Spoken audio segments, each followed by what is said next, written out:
हालांकि आज सोनिया गांधी किसी मुद्दे पर कुछ नहीं बोली। जब पार्लियामेंट से बाहर निकल रही थी तो वंदे मातरम और जय हिंद कहकर निकल गई। वंदे मातरम, वंदे मातरम और जय, वंदे मातरम, वंदे मातरम और जय। सोनिया गांधी समेत कांग्रेस के सारे नेता आजकल वंदे मातरम का नारा लगा रहे हैं, लेकिन मुस्लिम नेताओं ने साफ साफ कह दिया है कि वो वंदे मातरम नहीं कहेंगे क्योंकि उनका मजहब इसकी इजाजत नहीं देता।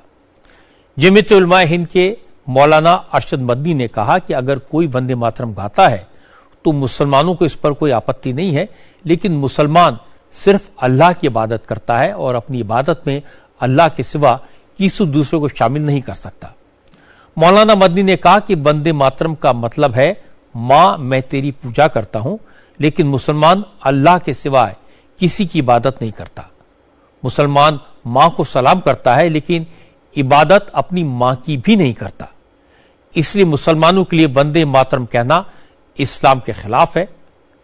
जो बात मौलाना मदनी ने ट्विटर पर कही वही बात आज लोकसभा में AIMIM के नेता असदुद्दीन ओवैसी ने कही।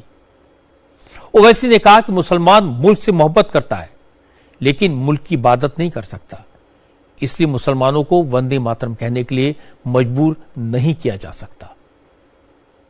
फरेब देकर जमाने को पारसा ना बनिए, इन्हें कहो कि वो बंदा बने खुदा ना बने। अमीर शहर यही चाहता या हजरत कि हमारी चीख गले में रहे सदा ना बने। जनाब राजनाथ सिंह साहब ने बड़ा ही अजीब व गरीब और तकलीफ दे बात कही उम्मुल मोमिनीन के बारे में और उम्मुल किताब के बारे में। उम्मुल मोमिनीन उनको कहते हैं जो हमारे प्रॉफेट मोहम्मद सल्लल्लाहु अलैहि वसल्लम की वाइफ हैं। वो हम तमाम मुसलमानों की मां, हम उनको तस्वुर करते हैं, मगर हम उनकी इबादत नहीं करते। हम अपनी मां की इबादत नहीं करते। उम्मुल किताब कुरान है, हम कुरान की इबादत नहीं करते। कुरान अल्लाह का भेजा हुआ कलाम है। तो उसके बारे में भी शायर ने अच्छा कहा कि खबर नहीं जिन्हें अपने दीन और मजहब की, हमें वो दीन का मतलब सिखाने निकले हैं। अहम बात यह है कि मैडम हमारे मुल्क का आइन का इस लफ्ज से आगाज होता है वी द पीपल। इसका आगाज भारत माता के नाम से नहीं होता है। हमारे संविधान का जो प्रियम्बल है वो क्या कहता है? Liberty of thought, expression, belief, faith and worship. अगर दस्तूर का ये पहला सफा ये बात करता है तो फिर कैसे किसी शहरी को किसी खुदा, देवी, देवता की इबादत करने पर या सजदा करने पर मजबूर किया जा सकता है? मुल्क किसी खुदा, देवी, देवता, मजहबी इलामत के नाम से नहीं चलता, ना मुल्क किसी एक मजहब की मिल्कियत है। अगर भारत को देवी कहने और उसके आगे सजदा करने तो दरअसल कौम परस्ती को, वतन से मोहब्बत को मजहब में तब्दील कर रहे, और फिर यहां पर बोल रहे कि अगर भारत में रहना है तो वंदे मातरम गाना पड़ेगा। भाई ये तो संविधान के खिलाफ है, सुप्रीम कोर्ट के जजमेंट के खिलाफ है।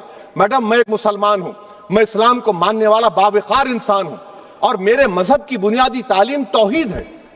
ला इलाहा इल्लल्लाह, नहीं है कोई खुदा सिवा अल्लाह के। और कुरान में अल्लाह क्या बोल रहा? इय्याका नाबुदु इय्याका नस्तईन, तुम मेरी इबादत करो, मुझे मानो। मुझे कहां से मिल रहा? आर्टिकल 25 से मिल रहा है। मुझे कहां से मिल रहा है? Liberty of thought, expression, belief, faith and worship से मिल रहा है।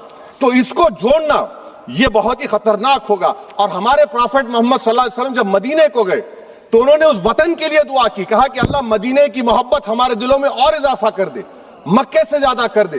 तो ये इस्लाम, मुसलमान होना, हमारे ईमान में मुल्क की मोहब्बत बीच में नहीं आती, और मुल्क से मोहब्बत है और रहेगी हमेशा।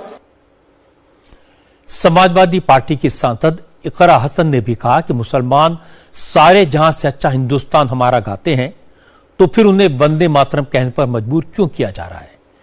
इकरा हसन ने कहा कि वंदे मातरम को विवाद में घसीटकर मजहबी दूरियां बढ़ाने की कोशिश मुल्क के लिए ठीक नहीं है। हम भारतीय मुसलमान इंडियंस बाय चॉइस हैं, बाय चांस नहीं। वंदे मातरम के किन छंदों को राष्ट्रीय गीत के तौर पर अपनाया जाए, यह फैसला सर रविंद्रनाथ टैगोर और सुभाष चंद्र बोस जी जैसे नेताओं के परामर्श के बाद हुआ। क्या अब हम उन महान नायकों की समझ पर प्रश्न चिन्ह उठाएंगे कि वंदे मातरम सिर्फ अतीत की ललकार नहीं, ये वर्तमान की जिम्मेदारी है, ये आत्म मंथन की घड़ी है। यही समय है कि हम वंदे मातरम को सिर्फ नारा नहीं, नीति और जिम्मेदारी बनाएं और अपने जज्बात को मैं आलमा इकबाल साहब के तराना हिंद के साथ इस सदन में रखना चाहती हूँ कि सारे जहां से अच्छा हिंदुस्तान हमारा, हम बुलबुले हैं इसके, ये गुलसिता हमारा, मजहब नहीं सिखाता आपस में बैर रखना, हिंदी है हम, वतन है हिंदुस्तान हमारा। ओवैसी और इकरा हसन ने विरोध के लिए ही सही वंदे मातरम शब्द तो बोला, लेकिन संभल से समाजवादी पार्टी के सांसद जियाउर रहमान बर्क ने कहा वो तो इस लफ्ज को अपनी जुबान पर भी नहीं लाएंगे। जियाउर रहमान बर्क ने कहा कि उनके लिए मजहब पहले है, इसलिए मजहब जिसकी इजाजत नहीं देता मुसलमान वो काम किसी कीमत पर नहीं करेंगे। कभी भी धर्म को और देश को आपस में, जो मदनी साहब का बयान है तो उसमें सबकी अपनी अपनी धार्मिक आस्था है। वो हम लोग मुसलमान हैं, अगर वो किसी चीज़ को कह रहे हैं तो यकीनन वो आलिम हैं और उसकी रोशनी में ही कहा है होगा उन्होंने उसकी पूरी बात को। जाहिर सी बात है कि इस चीज़ को जो हमारे यहाँ पर इस्लाम मज़हब के अंदर एक अल्लाह की इबादत करना आया है, तो यकीनन हम दूसरी इबादत नहीं कर सकते, ना दूसरे सर झुका सकते हैं, ना इबादत कर सकते हैं। एक अल्लाह की इबादत हम करते हैं। जहाँ तक देश की बात है, देश की धरती से हम इबादत नहीं कर सकते, लेकिन देश की धरती से हम मोहब्बत करते हैं, उनके प्रति वफादार भी हैं। और बार बार हमें जताने की ज़रूरत नहीं है कि हम लोग, हमारा इतिहास ही काफ़ी है कि मुसलमान इस देश से कितना प्रेम और मोहब्बत करता है, उसके प्रति कितना वफादार है। लेकिन मज़हब के प्रति कोई चीज़ ज़बरदस्ती डालना, थोपना, वो चीज़ मुनासिब नहीं है। वो अपना अपना चीज़। मुझे लगता है अगर कोई वंदे मातरम को बुत प्रवृत्ति से जोड़ता है तो उसे इग्नोर किया जाना चाहिए। अगर कोई मजहब के नाम पर वंदे मातरम नहीं गाना चाहता तो उसे फोर्स नहीं करना चाहिए। कुछ लोगों के न गाने से वंदे मातरम की गरिमा कम नहीं होगी, लेकिन इनकार करने वाले एक्सपोज जरूर हो जाएंगे।